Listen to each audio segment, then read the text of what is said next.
Welcome to a pretty neat gang of OTC traders, platform operators, people who are really living inside of this market. We tried to create a panel here that really took all sides of this. So people that see the large institutional uses, the regulatory side, and let's say the retail access to these instruments. Because that's super important with what's going on, and we're going to get to that. Now, of course, the original Bitcoin traders were really unsophisticated OTC guys themselves. It was people coming together, the Buttonwood meetings in New York and the original Bitcoin meetups, where some of the earliest access and buying opportunities were. For the people who weren't mining, these were the first Wall Street people that took an interest and came, not technologists. It kind of went cryptographers and cypherpunks, developers, and then the Wall Street people, the first unsentimental people came in. And so much has happened since. So I think it would be, we're definitely here to talk about innovations. We're definitely here to talk about what's going on now. But I think it's also important to set the stage for where OTC has come. So let's start with that. So Michael, if you can give us a bit of a history lesson here in what OTC trading is like, where we're at. Sure. So Genesis, we started our OTC trading business in 2013. And back then, if somebody wanted to buy Bitcoin, let's say they were located in the US, you basically had two options. One was Mt. Gox, and one was effectively Bitstamp. And as a US person, you were effectively almost blindly wiring money either to a Tokyo bank account or to Bitstamp's bank account in Slovenia. And sort of keeping your fingers crossed that your money effectively got there. And for the high net worth investors, and just a little bit of the institutions that were involved, that was a risk that they weren't immediately willing to take. And so the advent of certainly the OTC market in the United States had to be, I need a stateside broker effectively so that I can accumulate larger blocks of crypto. And that was really kind of the start of the OTC business here in the United States especially. And liquidity was extremely kind of thin early on. The price of Bitcoin was around $80 probably at the time when we launched our business. And so to accumulate $1 million, you actually need to have a lot of the underlying coins to be able to transact in that size. And I think that the OTC market helped to control the counterparty risk or the perceived counterparty risk in working with international exchanges, as well as minimizing the slippage and the cost of execution vis-a-vis what it would have actually cost to execute on exchange. So that's the story from America. Is there any other insight from here in Asia? Well, I mean, QCB Capital is a crypto trading desk based in Asia. I think one of the key characteristics, that differentiates Asian OTC trading from maybe the ones in the West, and this is a function of the capital controls in the region, is that there's a much larger percentage of stable coin trading. So while a Western OTC desk might see maybe 80% in BTC, Ethereum, and maybe 20% in stable coins, you flip it the other way is what you see in Asian desks. We trade a lot more Tether, USDC, TUSD, PEX, and the like. Where's that liquidity coming from? Well, I mean, it's usually because it's a function of capital controls. It's usually guys. The function is more monetary mobility. These guys are looking to move either their local currency into dollars or the other way around. And you see a big flows of this in China, Korea, Indonesia, Thailand. That's one key characteristic of the Asian OTC market. Another key characteristic could be a function of regulations. Regulations are a bit more lax in Asia than they are in the States. So you have a bit more active derivative trading. So we trade a lot of options, forwards in Asian OTC as well. Mm-hmm. So in 2017, China, of course, stopped exchanges. And this forced the OTC players to sort of take over all that market share. How has that played out? What's going on over there? Let's go. First of all, thanks Andrew for the huge intro. So before I answer you that question, so I just want to say that today I represent CORA Network. Whatever I said is not representing Standard Chartered, although I still work there. I still manage 60 traders across the region in FX and rates. But in China, actually that, if you look at all cycles of markets, there are bans and stuff like that, you know. So if you look at 300 years ago when rice was traded in Dojima Exchange, which is the first future exchange, it got banned as well, and then it just took off. So liquidity will find elsewhere to go, and it will prosper somewhere else, and in this case, in Singapore, in the US.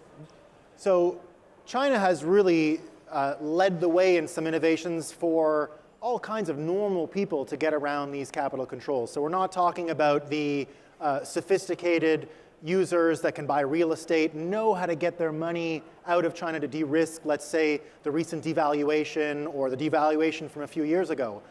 We have seen some pretty interesting, innovative retail ways for counterparties to get together. Can you describe some of those? So I mean, the adoption of crypto in China, Hong Kong, Asia is very, very on the ground, right? If you go to Hong Kong, the money changers trade Tether physically, physically on the spot. It's not something that is outside of the traditional ecosystem. It's part of the system. They use it as a very, very mainstream way of storing value and moving money around. So it's not any special technological. How do they get in touch? No, so it's in conventional money changers. They get in touch through the trading is mostly done on the bigger size trading is usually done on chats. So it's like the WeChat, WhatsApp, Telegram has become the new Bloomberg IB chat, and a lot of this trading is done there. I would imagine there's a certain amount of counterparty risk that comes into play when people are meeting on WeChat. How are these OTC desks getting around that using WeChat? So I mean, that's a tricky one to deal with, right? So the best way we can mitigate this kind of risk is to have proper KYC, proper onboarding procedures, as well as to make sure that there are different collateral and deposit kind of systems that we use. But I think KYC and onboarding is the most important. Because the real process remains, send me the cash, give me the private key, give me the public key, and you'll get the assets. What happens if someone doesn't come through and they just met on WeChat? Where do you go? What do you do? No, there is no recourse, right? There is no recourse. So you really have to be careful. So what are the methods that are being used to sort of get around that risk? How are people being shepherded into the right chat rooms in order to meet their counterparty? I guess part of it is by word of mouth reputation as well. And there are a lot of imposters out there, and these things happen a lot. I guess the best way is really to be careful who you're speaking to and to make sure that they're all legitimate. But there's really no easy answer to that. So I think as the space gets more mature, there will be more guidelines and more ways to protect the customer. And so you mentioned about fake identities. What are the other exploits that we have to watch out for folks that are using these platforms? If I may help Darius out on that question, I think having more mature people into the business, more participation from people with experience, it's no different from dealing with the retail on FX or retail on crypto, retail on gold. It's a similar way. We are not talking about crypto has different characteristics, right? In terms of dealing with retail and dealing with the people on WeChat and stuff like that. And banks are also moving towards digital. So now you can bank on just chat, right? So it's the same issue we are tackling here, but not particularly crypto. So you're able to build up a certain collateral around your reputation, and this might give you more access and is actually putting a premium on your behavior and hopefully incentivizing people to behave as responsible counterparties. So where are we at, Michael, in counterparty size? I mean, I imagine the number of participants that are using these desks have just exploded. It has, and what we've been kind of touching on for the last few minutes is just kind of the nature of post-trade settlement generally. It's less sort of AML, KYC, money laundering. It's the risk that a counterparty you agree to a trade with falls down on the trade. Or you agree to a trade, the price moves against them, and they decide, hey, I'm not going to honor the terms of the trade, and they back away. As a trading desk, obviously, the moment you put on the trade, we're most likely to try to figure out our hedge to the other side. Having that initial trade fall down, you basically have bought the hedge for nothing. And so you're unexposed now on one side of the trade. That is probably a bigger risk than potential kind of like money laundering or kind of like fake ID type of stuff than you might possibly imagine. So it is these little nuances in a deal that could give someone reason to back away and then everything falls flat. And it could be as simple as the guy we were dealing with is also a broker, and his side of the trade also backed out. And so it's a domino effect, 2 or 3 trades down. Now, once you get to like the larger, more established institutions, we call that your problem and not mine. The moment you say a trade is done, it should be done regardless of whatever else you have going on the other side of the transaction. But that's why I think we're really, really cautious about who we do bigger trades with. First-time counterparties, we probably wouldn't do a trade greater than $1 million. You start small, build a track record of trading and settlement to kind of figure out how long it might take them to settle their leg of the trade, and then ultimately kind of build up to a more significant transaction. So you learn their behaviors, you give them an opportunity to give themselves more rope, and then you're willing to take on more risk each time. And you're effectively offering them credit. And so it's how comfortable do you get with each counterparty based on their behavior from previous transactions. But it's also not uncommon for us to get a phone call from even one of our so-called competitors about a bad actor. Really? And so it's really relatively simple as to, hey, word of mouth, reputation, that so-and-so fell down on a trade and you shouldn't deal with this person. That actually has a lot of impact, even amongst us competitors. Hold on, I imagine your effort really has a lot to do with communicating those reputational sides. And Yeah, so as Mike said, community among these guys that trading with each other is huge, right? So in January we started this meeting. We did another one in May. We just did one yesterday. The whole idea is to bring relevant people together. You put up a really good panel. You have the institutional, you have the retail, and you have this guy who's trying to do things around it. So we are working with the top institutional light dealing counterparties and make sure that we build a community to it. It's hard. It's hard to get people around, as you can imagine, different types of people and stuff like that. But I think ultimately to build what Mike says, that trust, that camaraderie that you would warn someone of someone, even you're competing, but you want to make sure that that whole thing works. When I grew up, when I was in school, foreign exchange used to trade in telex. If you know what telex is, right? I have no idea. It's just like, and then in the 80s, I think the Reuters built something for them to chat with each other in the dealing chat. In the 90s, this thing called EBS is organized by 12 banks that trade FX together. It started this broking system. Until today, it's still the original source of foreign exchange. If everything wipes out, these are still the 12, maybe now 20, are still trading with each other, right? So that trust and that work around together is hugely important for a market to grow bigger. So that's why we try to facilitate. Yeah. Okay. So moving away from post-trade settlement and really into the platforms themselves. So it comes as a surprise to some people that trading in advanced technology, let's say trading cryptographic keys as financial assets, which itself sounds from the future, was actually done in some of the most rudimentary and backwards ways that would surprise typical traders on Wall Street. Emails and things like that where assets are being exchanged. So I want to hear a bit about the actual platform innovations that we're seeing. So I'm talking even just the UX and the ability to interface with these platforms. Where have we come from? Where are we? Where are we headed? Is it starting to catch up to traditional platforms like you just mentioned with the foreign exchange? Is it getting to a point of respectability even where one of your colleagues in Forex would say, hey, that's a great platform actually. Are we there? Maybe I'll try this one. I mean, when you said that some of the way that we trade, that Wall Street traders will be surprised by it, I don't agree with that because, to this day, 99% of FX options are traded by chat, not via platform, because the settlement is idiosyncratic. So, similarly for crypto, I think it's going to be the same. But what we've seen is innovations in natural language technology, aggregating margins. These kind of platforms are helpful. So back to settlement, right? It's solving settlement risk that really helps the trading innovation and really helps the scale of trading in the OTC space. And from Genesis' point of view, I know you guys have put quite a bit of effort into the actual platform to make sure this thing was up to the standards of all of your counterparties and what they're used to using. I think that, are we there yet? No. To kind of try to compare where we are in crypto with some of the more traditional asset classes. But I think we're certainly trending in the right direction.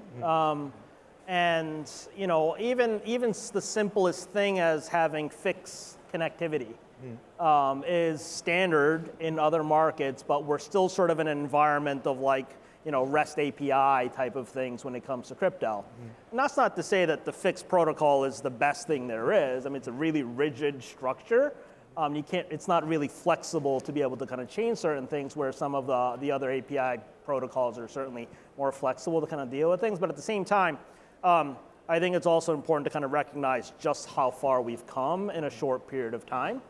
These things that exist in other markets, they took decades to form and develop, and we're trying to accomplish everything within a few years.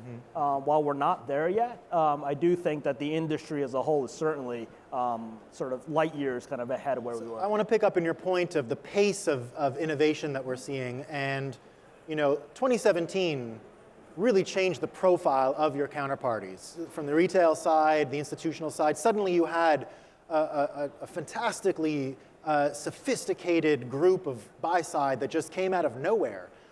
What has that done to the OTC market to all of a sudden have these folks that did really well and now have a place to start trading and all this stuff? What has it done to the products that you have to design?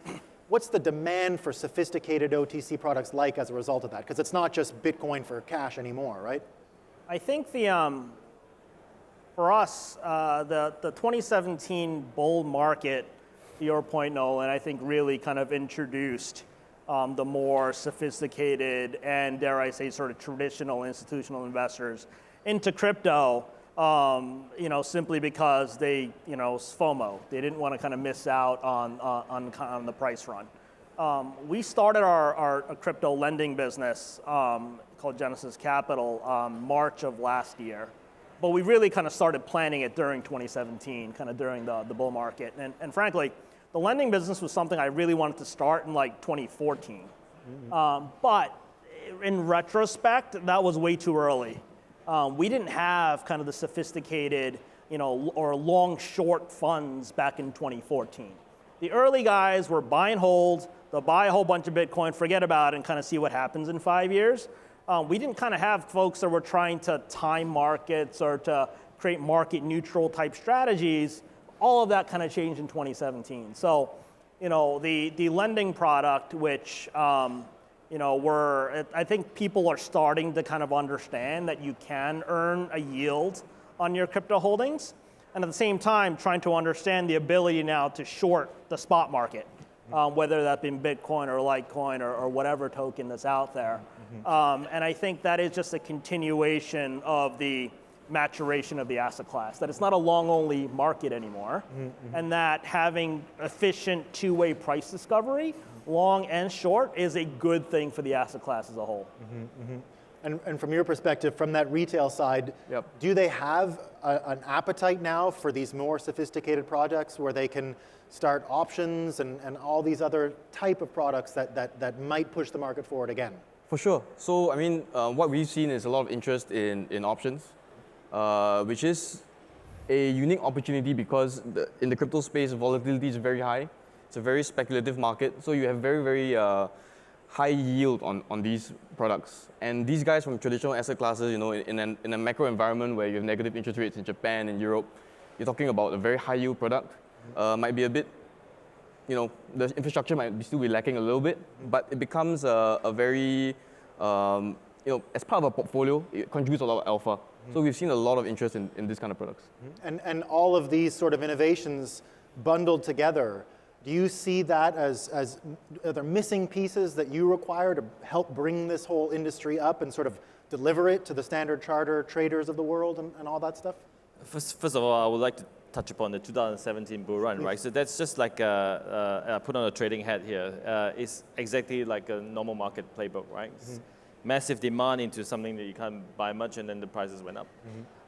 If you look at it, it was classic also when the introduction of futures in December marked the high of it, because you're, like Mike said, you're allowed to be short. So the markets behave like this. You can call it tulips, you can NASDAQ, they all did the same. If you look at the Austrian 100-year bond, it returned about 100% too. And see what has happened next year. It could happen with a big fall as well. So markets are always market. You have to kind of be clear what you are getting into.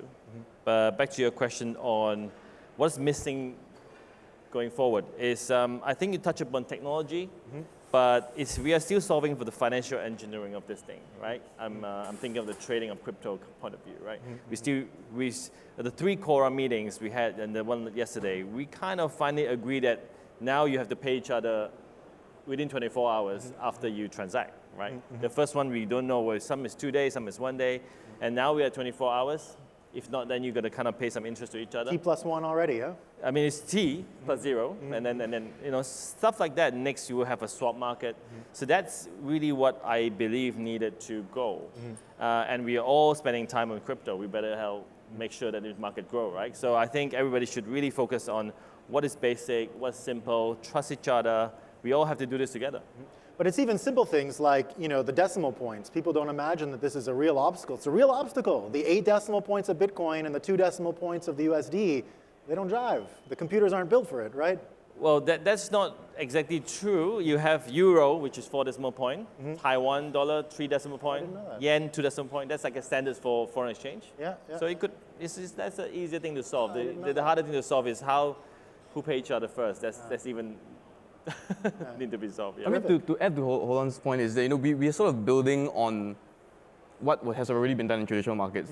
Just down to the language, down to the standards that we are using. Even the way we trade. It's crypto idiosyncrasies built on whatever has already been developed. So we're not really reinventing the wheel. It's more of just tweaking it to fit how we are trading.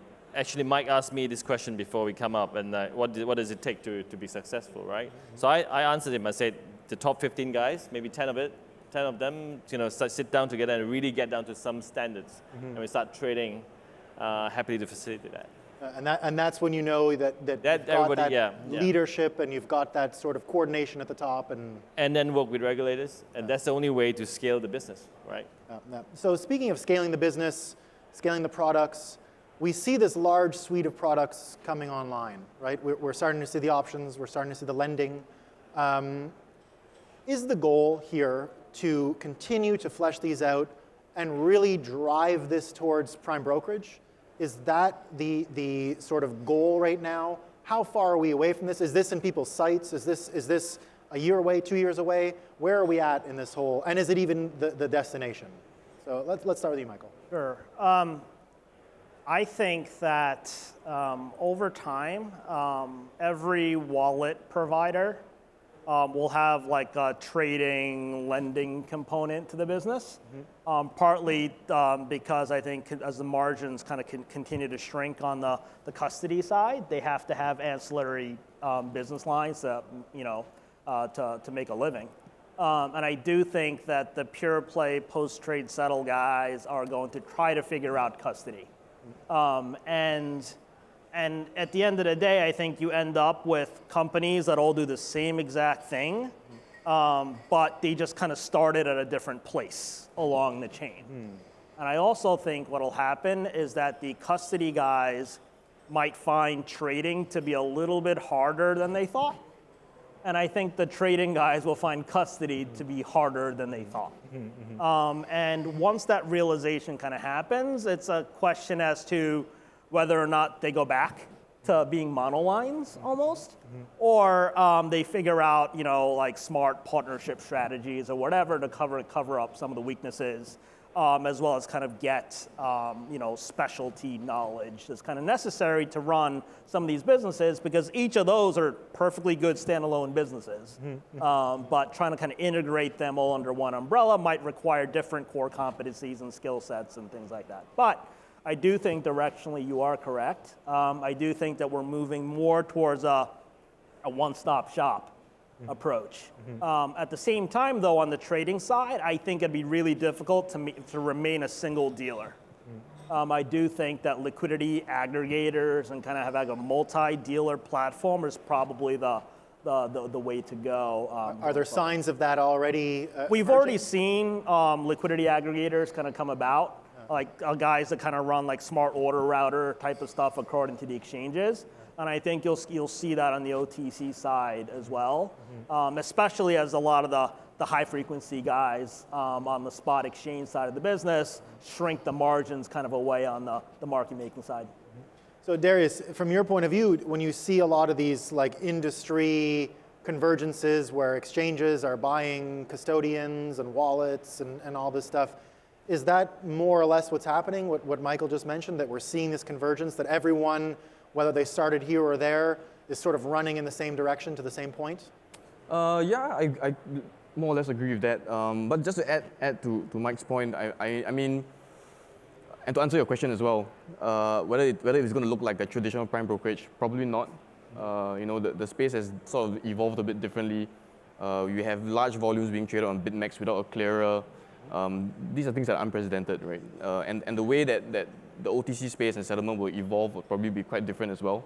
I'm not exactly sure how it's going to look like, maybe some kind of hybrid model, but I would say yes. And are there nuances for that retail market that will be different from the institutional market? Are we going to see retail traders that are able to access a full suite of sophisticated tools and make them work for them individually without having to join a large hedge fund or anything like that? I think one aspect of crypto is making it a bit more democratic. So, these guys will have very similar, as in it can be traded in smaller sizes. So, and much easier as well with very little costs involved. So I think, these guys will get better access to crypto institutional products than they do in the traditional markets. And from your point of view, sitting in an OTC desk, do you see some of these DeFi things as real entrants into the market that are doing it differently? Or are they just going to get absorbed into the infrastructure that's there? And I mean, the DeFi thing, I think the scalability is a bit lacking. Yeah. So, there will be some consolidation. I'm not sure whether it will get absorbed because, they're fundamentally quite different. But I would say some kind of consolidation and some kind of evolution in terms of the way that the infrastructure is played out at the moment. Unless you don't have to pay to borrow $1 million, it might not take off, right? Yeah. Interesting. So from the point of view of someone who's seen these Forex markets, are we seeing a lot of similarities in the way crypto OTC is trading? Is it starting to mimic? Are there nuances that are different than Forex? How do you compare the two? I totally agree that it's similar, right? That's why I take my time out of work to do this. I think I'm seeing the same thing happening again. I think we are falling in place with the same playbook. So the next is going to be people working together. We've gone through a phase where whatever you touch in crypto makes money, to a very winter period where some of them make money through certain things. I think that brought people back to specialize on what they're really good at. I agree with Mike and Darius that things should consolidate to what you do best.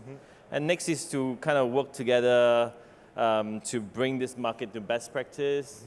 And then it's the same thing happening again. And I think it's going to go down that way. So quick lightning round to end. We've got consensus coming up in May, so about 7 or 8 months away. A bold prediction on where OTC is going to be at the time. Is the trade war going to continue to fuel movement towards the OTC market? So one bold prediction from each of you, and where we'll be, so that you can help us program our event in May in a few months. So May, okay. So I'll give a background on CORA. So we did one in January where price of Bitcoin kind of went up after that. We did another one in May, also went up. Just did one yesterday, so I'm not sure. Maybe go up again. Buy signal. But back to your question, trade war. You know, if you see me later on, you can ask me more. But I have a lot to say about trade war. But I think the key is that deglobalization has started. There's a lot of ups and downs. I think the movement out of towards goal, not out of where, but towards goal, would benefit crypto, and I believe that would be a kicker to non-fiat instruments. So let's say a more focused look at the risk that sovereign governments actually inject into the market these days. I agree. Yes, that's right. Interesting. Yeah. And just to add to that, I mean, the trade war and the volatility that we've seen in FX markets has actually resulted in a surge in terms of stablecoin trading in Asia. And it's become more and more of a proxy, not just for money movement, but also as a proxy for the dollar against the local currency. And I think as we see China start to look at crypto and blockchain technology as a sovereign tool, I think the rest of Asia will follow as well.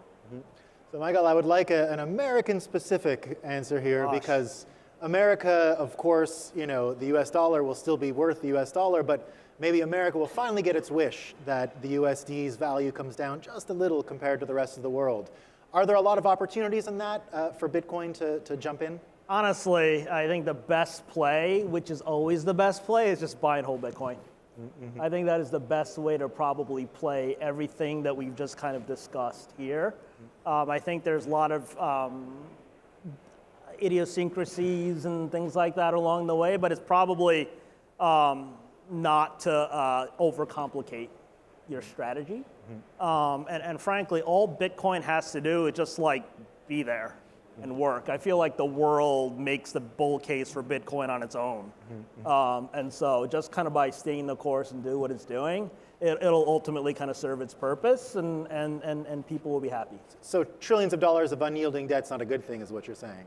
I think that's what I'm saying. Negative yielding, that 17 trillion. Negative yielding. We're out of time, folks. Thanks to our great panelists here, the OTC kings of the world. You know what I mean? Thank you. Thank you.